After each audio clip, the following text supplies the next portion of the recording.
గజేంద్రుని రక్షించినటువంటి దేవదేవుడు అని ఈ గజేంద్రుడు కూడా మురిసిపోతూ ఈ మహోత్సవాల్లో పాల్గొంటూ ఉన్నాడు. అతని యొక్క కర్ణచాలనమే ఆ ఆనందాన్ని సూచిస్తూ ఉంది.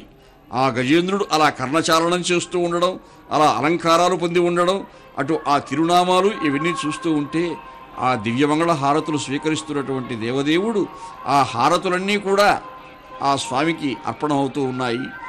గజేంద్రాదులంతా కూడా సేవిస్తూ ఉన్నారు.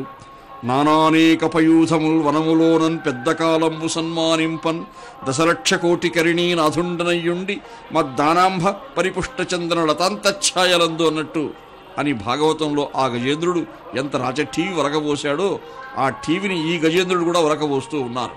అలా ఆ దేవదేవుని సన్నిధిలో తమ అధికారాలు కానీ తమ యొక్క హోదాలు కానీ ఎన్ని ఉన్నా ప్రస్తుతం మనం భాగవతోత్తములమై దాసులమై శరణాగతులమై ఆ దేవదేవుని సేవించాలనే తపన ప్రతి ముఖంలోనూ మనకి చూడవచ్చును. ప్రతి భక్తుని యొక్క ముఖారవిందంలో కూడా ఆ ఆనంద మకరందమే మనకు కనిపిస్తూ ఉన్నది.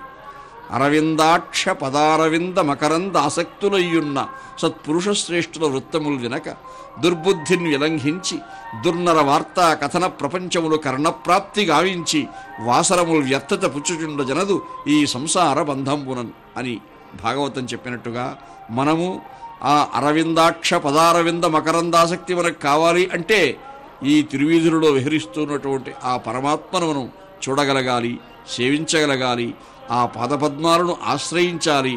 ఆ పాదపద్మాలను ఆశ్రయించినప్పుడే ఈ జీవుని యొక్క ఆత్మకు శాంతి కలుగుతుంది. ఇదిగాక సౌభాగ్యం, ఇదిగాక తపము, మరి ఇదిగాక వైభవం బికనొకటి కలదా అంటాడు అన్నమాచార్యుల వారు. అంటే ఆ దేవదేవుని పాదపద్మాలను ఆశ్రయించినప్పుడు కలిగే ఆనందం అనుపమానం. ఎంత మాత్రమునయం వారు తలచిన అంత మాత్రం